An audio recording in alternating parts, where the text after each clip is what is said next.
Halo Rek, selamat datang di Rekomentar, tempatnya rekomendasi smartphone dan laptop yang terbaik di Indonesia. Langsung aja buka rekomentar.com untuk dapat rekomendasi yang sesuai dengan budget sama kebutuhan kalian tentunya. Nah, kali ini kita mau bahas salah satu pilihan HP buat kalian yang punya budget di bawah 1 juta. Kayak gimana bentukannya, dan layak direkomendasikan apa enggak? Langsung aja, gue David dari Rekomentar, ini dia review lengkap untuk itel Vision One.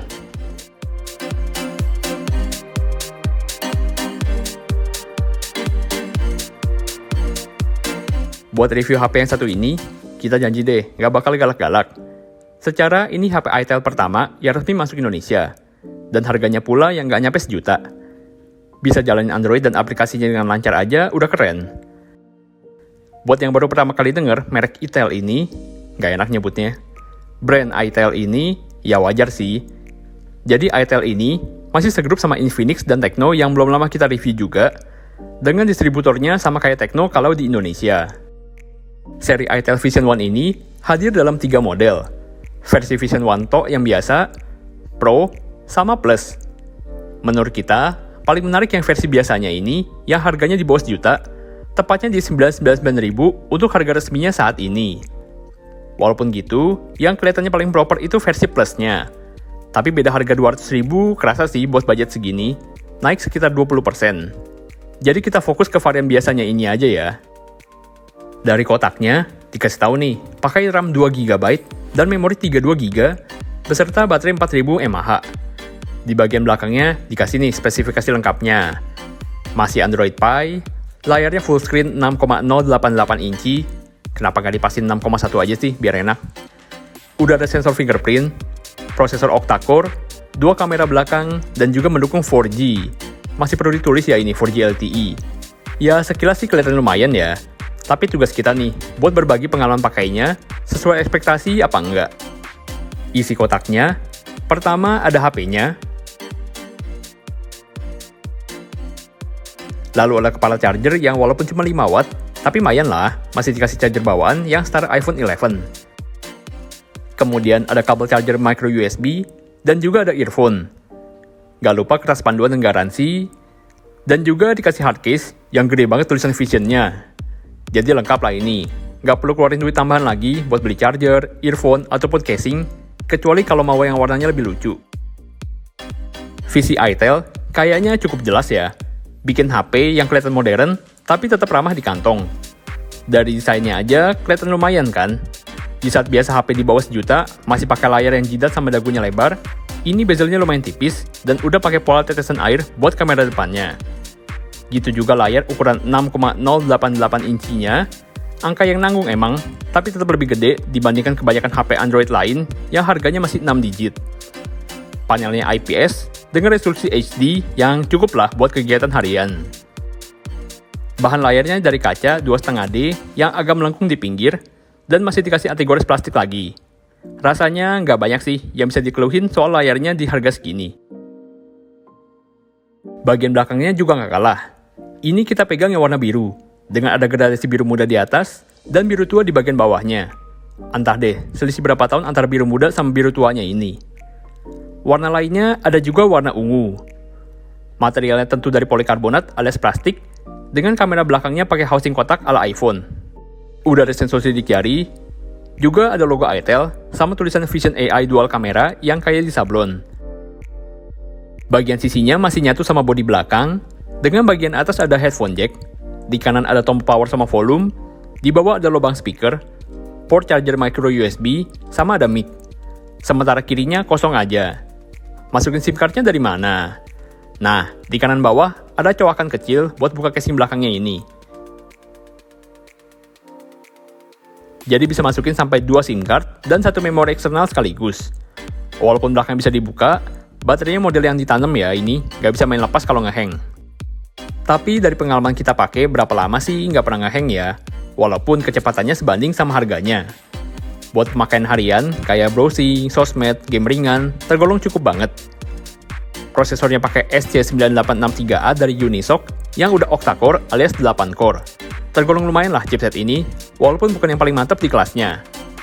Dikombinasikan sama RAM 2GB dan memori 32GB, Kira-kira seginilah angka benchmarknya buat patokan awal. Kayak yang kita bilang, buat pemakaian nyantai kayak browsing sama sosmed mah aman. Buat game enteng pun gak ada masalah. Bahkan yang sedikit lebih berat pun bisa kalau sekedar buat main seru-seruan aja. Contohnya, Mobile Legends bisa disetting high dan mode HD, walaupun belum bisa high frame rate. Buat setting kayak gini mah aman banget. Yang sedikit lebih berat kayak Free Fire juga kita ngerasa lancar-lancar aja buat main casual. Cuma kalau buat kompetitif mungkin bakal beda lagi ceritanya ya. Gitu juga PUBG yang mentok disebut medium atau balance medium aja. Buat sekedar mabar kuy mah masih oke, walaupun FPS-nya agak terbatas. Yang jadi perhatian kita sih lebih ke RAM 2GB-nya yang kerasa pas-pasan. Faktor RAM-nya ini sih yang kelihatannya lebih bikin kerasa lemot dibandingkan chipsetnya. Emang sih, masih ada yang RAM 1GB di harga segini. Tapi kalau ada rezeki lebih, mungkin varian Vision One Plus yang RAM 3GB bisa lebih oke. Balik lagi ya tapi, tergantung pemakaiannya kayak gimana. Kalau seringan buat WA doang sih udah cukup pakai banget. Apalagi kalau nggak baik yang ngechat. Buat storage-nya, 32GB cukup lah. Secara sistemnya juga nggak makan memori yang terlalu gede. Masih bisa tambah memori eksternal juga kalau kurang, serta masih support OTG juga. Gitu juga baterai 4000 mAh-nya yang awet buat dipakai seharian untuk pemakaian normal. Dari hasil tes baterai kita, itel Vision One ini sanggup digeber sampai hampir 7 jam untuk kombinasi berbagai aplikasi. Cuma ngisinya lagi aja nih yang PR. Dengan charger bawaan 5 watt, dalam setengah jam cuma keisi 10%, 1 jam 20-an%, dan kalau mau penuh banget 100% butuh hampir 5 jam. Yowes lah, tinggal turu aja. Untuk fitur pendukungnya, lumayan nih, udah ada sensor fingerprint. Nggak banyak soalnya di harga segini. Cuma sayangnya, belum ada sensor cahaya, jadi belum ada auto brightness buat layarnya. Masih geser-geser manual aja. Tentunya juga belum ada NFC ya. Dan yang kita suka, haptic atau getaran pas ngetiknya, tergolong nyaman buat ukuran HP murah. Biasa kan rada kasar gitu ya. Dan untuk speakernya, di bawah kelihatannya ada 2 lubang speaker, tapi pas kita buka, ternyata cuma 1 doang. Yang sebelah cuma hiasan. Jangan sampai kegocek nih. Nggak ada setting sound macem-macem, dan kira-kira ginilah hasil keluaran dari speakernya.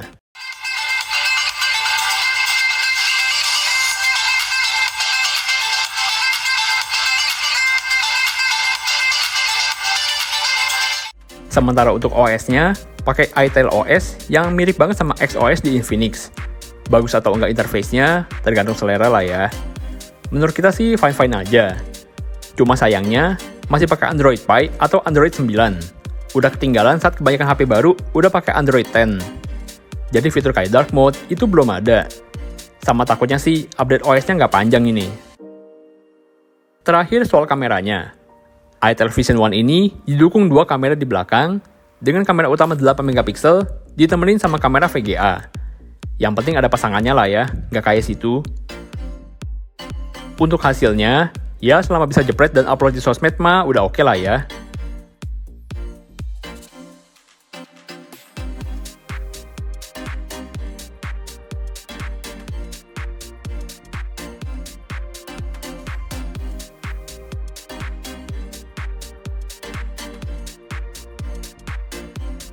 Untuk fitur kameranya, ada portrait, panorama, mode pro buat setting manual, mode HDR, sama mode low light buat foto minim cahaya. Walaupun mode low light-nya juga nggak ngaruh sih, malah bikin detailnya makin hilang.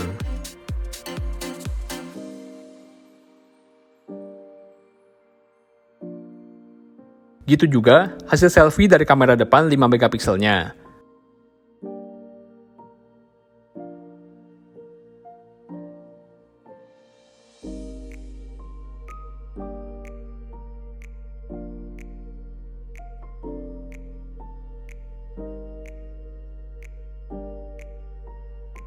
Sementara untuk videonya, bisa sampai resolusi 1080p, baik kamera depan maupun belakangnya. Belum ada slow motion, tapi yang penting bisa ngerekam momen indah bersamanya.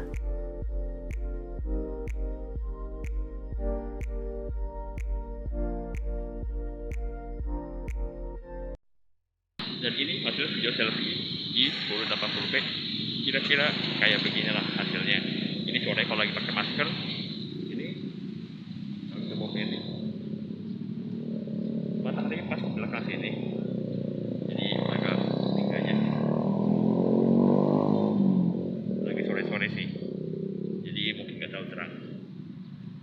begini hasilnya. Oke. Nah, itu dia tadi itel Vision One.